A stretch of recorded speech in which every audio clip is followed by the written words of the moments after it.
Discuss ہوئے, اور ویسے تو آپ نے ماشاءاللہ وافی شافی جواب دیا وہاں پر, اور میں سمجھتا ہوں کہ جو شخص 20-2 گھنٹے کی ڈیبیٹ کو دیکھے گا تو جن موضوعات کا احاطہ کیا گیا ہے ان موضوعات کے اوپر اس کو اچھی معلومات فراہم ہوگی. لیکن چند باتیں ہیں جن کو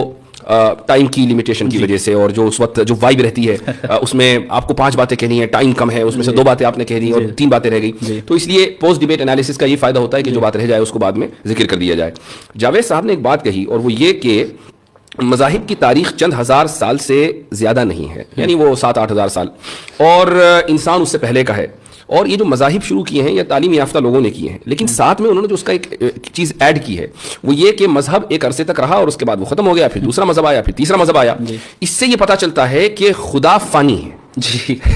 اصل میں ان کی پوری توجہ ٹاپک سے ہٹ کے ریلیجن, چونکہ اکثر وہ ریلیجنس پر ہی بات کرتے آئے, اور مجھے لگتا ہے کہ گاڈ کے ایگزسٹنس پہ شاید ان کی پہلی ڈیبیٹ ہے, مجھے نہیں نظر آئی, تو وہ گاڈ کے ایگزسٹنس سے ڈائریکٹ خدا تک, یعنی اصلی بندے سے پہلی ڈیبیٹ ہے. جی اصلی بندے سے پہلی ڈیبیٹ ہے. جی جی یہ بہت اہم پوائنٹ ہے. اس کی وجہ یہ ہے کہ یہ جشن ریختہ تو تھا نہیں کہ اس میں مثلا کوئی صحافی خاتون یا کوئی مرد بیٹھ گیا اور اس نے کبھی غالب کا شعر پڑھ دیا اور انہوں نے 5 اشعار کا اضافہ کر دیا, اور پھر مستر کے کچھ اشعار حالت اس طرح شاید وہ یہی سوچ کر آئے تھے, یہ سوچ کر آئے تھے کہ بھائی میں کچھ بھی پھینک دوں گا, میں کچھ بھی کہہ دوں گا, تو اس طرح نہیں ہوا کرتا. اور یہ ایک